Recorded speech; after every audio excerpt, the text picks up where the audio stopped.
So hello mga igsuon. So maayong udto.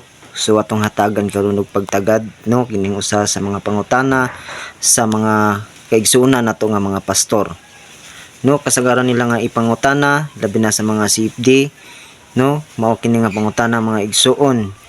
Kung tinuod ba gyud daw ang Roman Catholic Church mao ang tinuod nga simbahan, ngano man daw nga kasagarang membro niini anaa ang mga dautan sama sa mga sugarol, babairo o uban pa nga mga dautan nga mga binuhatan no mao na ang ilang kasagaran nga pangutana nga naa kasagaran na membro sa Roman Catholic Church. So karon mga igsuon no ato ning hatagan og paglinaw atong hatagan og pagtubag kining mao nga mga pangutana.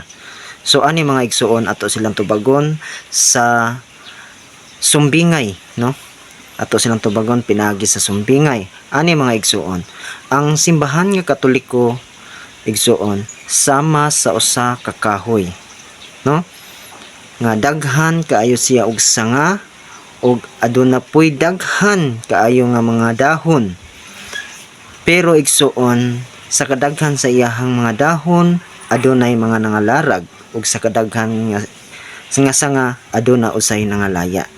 Tungod kay kanang kahoy igsuon tinuod nga kahoy ug hinimo ni Ginoong Hesukristo no. So ang uban nga simbahan karon mga igsuon sa mga laing sikta kanang ilahang simbahan sama lang gihapon sa usa ka kahoy igsuon, kahoy nga ana ay daghan nga lig-on kay nga mga sanga ug aduna usay mga daghan kaayo nga mga dahon no nga walay nangalarag ug sa sanga usab walay nangalaya. Tungod kay kanang kahoya igsuon plastic, hinimo lamang og tao. So kana lang igsuon no kung makasabot mo sa mao nga sumbingay, so atong ma-realize no atong manahuna kung unsa ang simbahan nga Katoliko no.